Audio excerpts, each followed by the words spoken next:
Hi friends, in this video we look at chemical reactions and equations.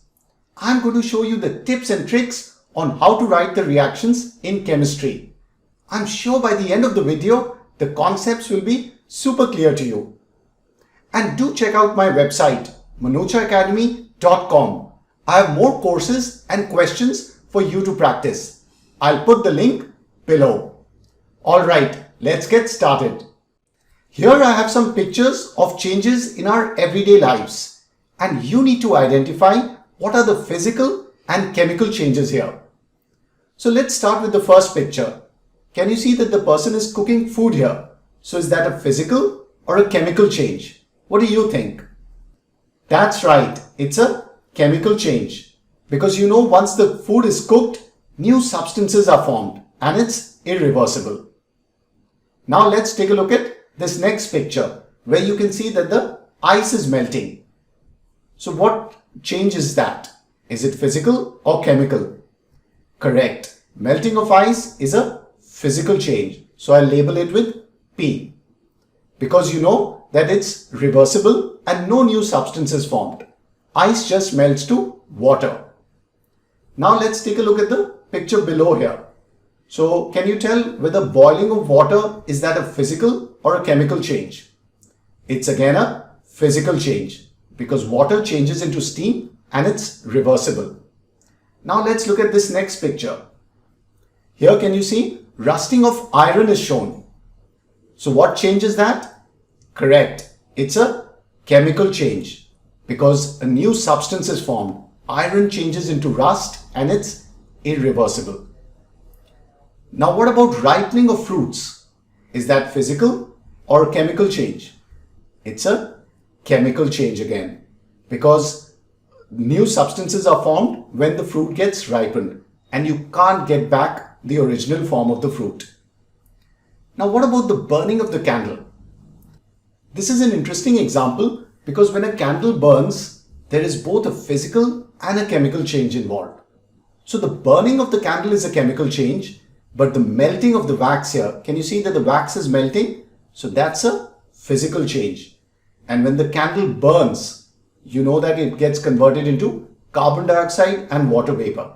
So we can say that this is both a physical and a chemical change, right? In this video, our focus will be on chemical changes. What is a chemical reaction? As you may know, in a chemical change, a chemical reaction takes place.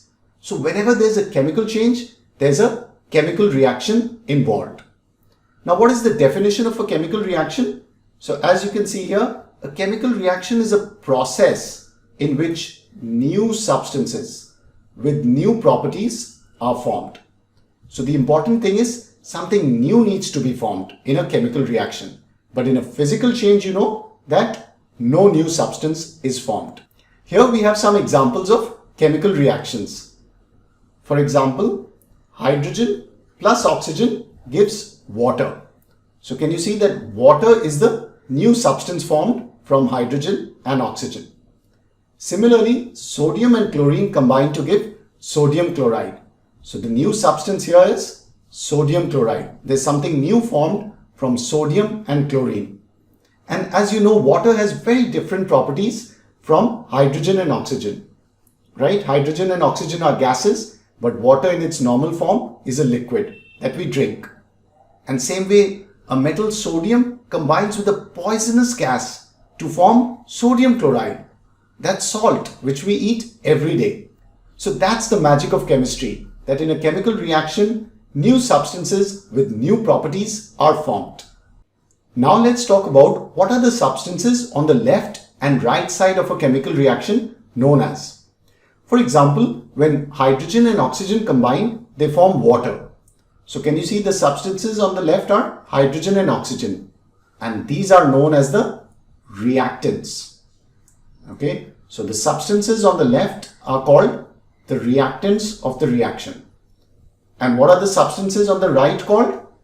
That's correct. So all the substances produced on the right are known as products.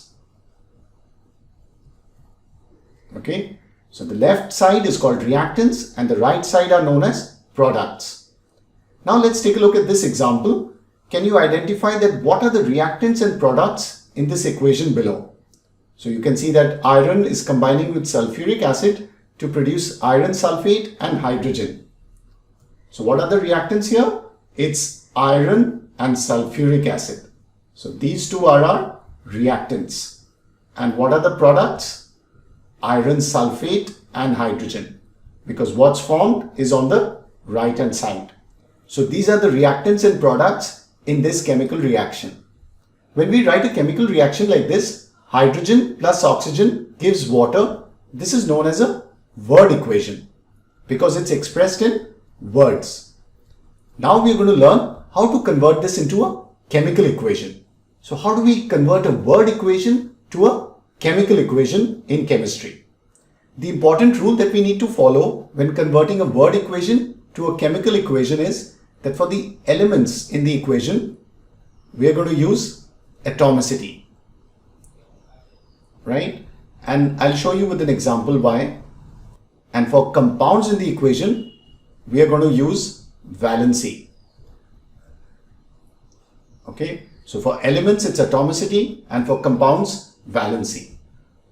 So what is hydrogen? Hydrogen is an element, oxygen is an element in this equation, and water is the compound. Right? So when expressing hydrogen, we should not just write H. That is the symbol of hydrogen. So we have to use the symbol, but we also need to use the atomicity of hydrogen. Why? Because we are going to represent each of these substances in its molecular form. And one molecule of hydrogen is represented as H2 because the atomicity is 2. So remember, we're representing one molecule of hydrogen here. Similarly, oxygen symbol is O. But what is one molecule of oxygen? It's O2 because oxygen has an atomicity also of 2. And how do we represent water? You may know water's symbol is H2O, right? But why is that the symbol? Because hydrogen has a valency of 1 and oxygen has a valency of 2. So if you do a crisscross with the valency, you get H2O. So for compounds, we know that the elements combine according to the valency. So one molecule of water is represented by H2O. So what is the important thing here? All the substances we are converting into its molecular symbol. We are representing one molecule of it, and for elements we are using atomicity, and for compounds, remember, valency. Let's try this rule with the next equation, which is sodium plus chlorine gives sodium chloride. Now sodium is an element. What is chlorine? That's also an element, and sodium chloride is a compound. So for elements we use atomicity. So sodium symbol is Na, you may know, and what is the atomicity of sodium? That's right, it's 1 because all metals have the atomicity of 1. Sodium is a metal, and chlorine symbol is Cl and its atomicity is 2. So one molecule of chlorine is represented by Cl2. And since sodium chloride is a compound, we need to use valency, right? So we know the valency of sodium is 1 and chlorine is 1. So if you do a crisscross, you're going to get the compound formula as NaCl, right? So that is the molecular formula of sodium chloride. So this is the important trick. Very simple to convert a word equation to a chemical equation. Write the molecular formula based on whether it's an element or a compound. Remember, for elements use atomicity, and for compounds use valency. Now you know how to convert a word equation to a chemical equation. Remember, we saw this equation, H2 plus O2 gives H2O. But is this equation completely correct? The answer is no, because we need to balance this equation. This is an unbalanced equation. Now one question is, why do we need to balance the equation? Because the chemical reactions obey the law of conservation of mass. That means mass cannot be created or destroyed. So it can't just get added or disappear in a chemical reaction. The mass of the reactants and the mass of the products should be equal after the chemical reaction. And so basically, to satisfy the law of conservation of mass, we need to make sure that the number of atoms of each element is the same. So let's see, is this equation balanced or not? We look at the number of atoms of each element on the left side, that is on the reactants, and the right side, that is the products. So let me make two columns here, LHS and RHS, for the count of the atoms on the left and right hand side. And what are the elements involved in this reaction? So the elements are hydrogen and oxygen, right? So how many atoms of hydrogen are there on the left side? As you can see, there are 2 atoms. And how many atoms of hydrogen on the right side? Can you see it's H2? So that's 2 atoms. And how many oxygen atoms on the left side? It's 2 and 1 on the right side. So can you see that this equation is not balanced because the number of oxygen atoms on the left and right hand side are not same. Hydrogen is balanced but not oxygen. So we need to balance this equation. And our goal is to make the number of atoms of each element same on the left and right hand side. So how do we do that? So one simple trick is go row by row, right? That is element by element. And since hydrogen is balanced, so we won't worry about it right now. Let's take a look at oxygen. Now since oxygen is less on the right hand side, I need to multiply the number of oxygen atoms on the right side by 2. So when I do 2 there, can you see?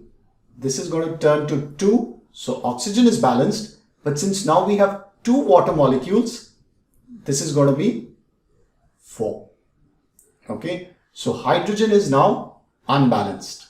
So to balance hydrogen, what do we need to do? That's right. We need to multiply this thing by 2.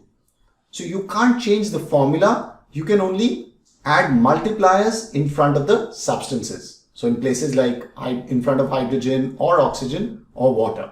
So now when I multiply that, this becomes 4. Now is the equation balanced?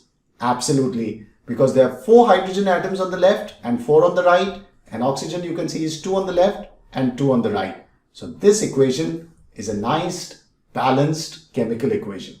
So remember our goal, you need to balance the number of atoms of each element on the left and right hand side. That is of the reactants and the products. Are you ready to try our next example, which is sodium plus chlorine gives sodium chloride. So let's check if this equation is balanced. Again, we'll make the columns, elements, left hand side and right hand side, right? And what are the elements here? The elements are sodium and chlorine. So how many atoms of sodium on the left? It's 1 as you can see. And how many atoms of sodium on the right? Again 1. And chlorine you can see has 2 atoms on the left and just 1 atom on the right.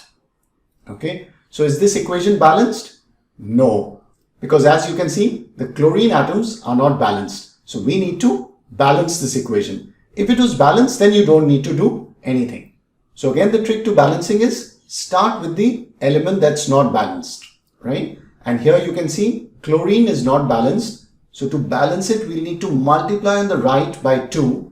So that will make it 2 here, right? Because we want 2 chlorine since there are 2 on the left. And so chlorine gets balanced now, but we've disturbed sodium. Sodium becomes 2. But not to worry, we can still change the number of atoms of sodium. And we are going to now multiply by 2 here so that sodium also gets balanced. Now can you see that this equation is balanced because we have 2 sodium on the left, 2 on the right and 2 chlorine on the left and 2 on the right, right? So this is a perfectly balanced chemical equation. And remember, you must always balance your chemical equations. Never leave them unbalanced. Okay, here's our next example. Why don't you pause the video here and try balancing this yourself? So are you ready with your answer? Let's check your answer. For this chemical equation, I won't draw the columns. We'll try to do it mentally. So here you can see that iron is not balanced. Hydrogen seems to be balanced. There's 2 there and oxygen is not balanced. Okay. So let's start with oxygen first. To balance oxygen, we need to multiply by 4 because we want there's 4 oxygen on the right and we have 4 on the left. So now how many hydrogen atoms are there on the left side? It's 4 into 2, right? So that's 4 into 2 is 8. So to get that, I need to multiply by 4 here. So we'll have 4 into 2, 8 hydrogen also. So now oxygen is balanced, hydrogen is balanced, and we're left with iron. Iron has 3 atoms on the right and only 1 on the left. So we are going to multiply by 3. And can you see? That's our balanced chemical equation. So I would encourage you to either use the table technique where you make this table of elements, left hand side, right hand side, and this is especially useful when the equation is complicated and it helps you break down the elements. And once you have a practice of this, you can try doing things mentally. So you can try to balance the equation without drawing the table, but if it gets difficult, always go back to the table. In this video, we balance simple equations. I'm going to show you some more balancing techniques in a separate video. So we've learned how to write chemical equations and how to balance them. Now let's learn how to write the physical states in a chemical equation. What are the important physical states? There's solid, which is represented by S. Then you have liquid, which is represented by L. We have gas, which is represented by G.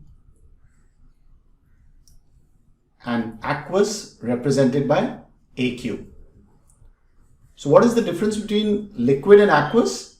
Aqueous means dissolved in water, but liquid can mean either just water or it could be sodium chloride in its liquid, which is molten form. So aqueous means dissolved in water and liquid means the state of the substance is liquid.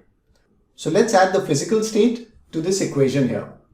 So we have hydrogen plus oxygen combines to give water. So we know hydrogen is a gas. So I'm going to write the physical state in bracket next to it. So G. Similarly, oxygen is a gas. So we're going to put G there. Now what physical state should we put for water? Normally hydrogen and oxygen burns to give us water vapor. And only when you cool it down, it converts to liquid water. So if you just burn hydrogen and oxygen, we're going to represent it with the gas because steam is formed. But if it was condensed to liquid water, then we would have put L. So I'll just leave a G there. Now let's look at the next equation. So iron is definitely a solid here. It's a metal. And again here, the water which is used is steam. So iron reacts with steam. So this needs to be G.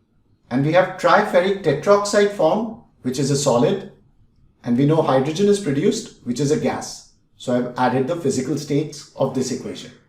Now here's another example for you. Zinc reacts with hydrochloric acid to produce zinc chloride and hydrogen. So why don't you try adding the physical states of this equation? So let's see, what should it be? Zinc is a metal, so it's a solid. And hydrochloric acid is normally used in aqueous form. Because normally you know that acid is added to the water and the solution of hydrochloric acid is used. So that's why we have AQ here. What should be the physical state of the salt zinc chloride? You may be thinking solid because it's a salt, but zinc chloride is highly soluble in water. So we need to know about its solubility, and that's why we write AQ, because this reaction is taking place in water. And hydrogen gas is produced, so we are going to use the symbol G. So as you can see, we need to write the physical states of the substances involved in the reaction. And for some of them, it's pretty simple, like hydrogen, oxygen, we know it's a gas. Water is a tricky one because sometimes it could be liquid or it could be in steam form gas, right? And for things like sodium chloride, zinc chloride, if they're dissolved in water, then you need to write AQ. Otherwise, you'll write solid for them. So take care while writing the physical states of a chemical reaction. Now let's discuss the characteristics of chemical reactions. The important characteristics are change in state, change in color, evolution of a gas, change in temperature, and formation of a precipitate. We'll discuss each of these characteristics with examples. Let's start with the first characteristic, which is change in state. For this, let's use the example of burning of a candle. Now, what is the change in state when a candle burns? As you know, a candle is made of wax, which is a solid. Now, when you burn the candle, we know that due to the heat, molten or liquid wax is produced, right? So this is liquid or molten wax. So can you see? There's a change of state happening here. And when a candle burns, We know that gases are evolved.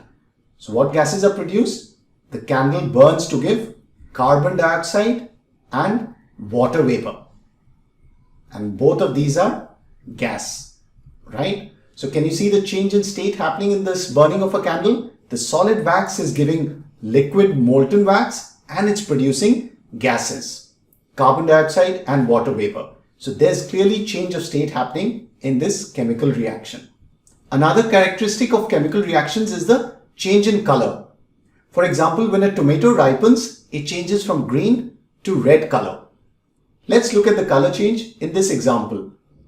So when citric acid reacts with potassium permanganate, what is the color change? We know that potassium permanganate has a purple color. And when citric acid is added to it, there's a chemical reaction that takes place and the solution becomes colorless. So the change of color here is from purple to colorless. So chemical reactions can have a change in color. The third characteristic is evolution of a gas. Evolution means a gas is evolved, it's produced. So for example, if you look at this reaction, zinc reacts with hydrochloric acid to produce zinc chloride and hydrogen. And as you can see, hydrogen is the gas here. So hydrogen gas is evolved in this reaction. Now let's try this next reaction. So what happens when iron reacts with sulfuric acid? So it's going to be similar to our previous reaction where zinc was reacting with hydrochloric acid. So this metal will again react with the acid to produce ferrous sulfate and hydrogen gas is evolved. So this reaction is also characterized by evolution of a gas, which is hydrogen. Let's try this next example. Sodium carbonate reacts with dilute hydrochloric acid. And what is going to be formed? It's going to produce the salt sodium chloride, water and carbon dioxide. So what is the gas evolved here? That's right, it's carbon dioxide gas. And you need to balance this equation. So that's 2 there and 2 here, and our equation now is balanced. So in these 3 reactions that we saw here, some gas was evolved. The characteristic was evolution of a gas. Here's our fourth characteristic, change in temperature. So when quicklime reacts with water, it produces slaked lime and heat. So heat is produced. The temperature here increases. So the characteristic is there's a change in temperature. And do you know how to represent this reaction? So what is quicklime? It's calcium oxide. So that's CaO, right? And it reacts with water to produce slaked lime, which is calcium hydroxide. And heat is produced in the reaction. So there's a change in temperature involved here. And now for our final characteristic, which is formation of a precipitate. Now, do you know what is the meaning of the word precipitate? It means that something insoluble in the solution is formed. And usually our solvent is water. So something which is insoluble in water. So solid is produced which precipitates down. It settles down because it is not soluble in the solution. Now let's look at our example here, which is potassium iodide plus lead nitrate. Now do you know what does this reaction give us? It's going to produce potassium nitrate and lead iodide. Now first let's go ahead and balance the reaction, because don't forget to balance your reactions. So it's going to be 2 here and 2 here. So can you see that the reaction is balanced now? And this reaction is done in water. So the potassium nitrate that is formed is soluble. So that's in aqueous state. But the lead iodide that is formed is a solid. It's not soluble in water and it has a distinct yellow color. So this is our precipitate which is formed. I'm writing in short as PPT, and it's yellow in color. So this reaction forms a precipitate, something which is insoluble in the solution. Now that we are done with the concepts, I have a question for you. So why don't you try to write the balanced chemical equation for the reaction below, which is silver bromide in the presence of sunlight gives silver and bromine. and also write down the physical states of the substances involved. So do let me know your answers by putting it in the comments below. I look forward to reading your comments. I also have a video on the different types of chemical reactions, so you can watch that next. I'll put the link in the description below. And do remember to like, comment and share out this video with your friends. And if you haven't subscribed to my YouTube channel already, hit the subscribe button right now. And do click on the notification bell to get notified about new videos. You can check my Facebook page and do check out my website manochaacademy.com for more courses and videos for you. I'll put the links below. Thanks for watching.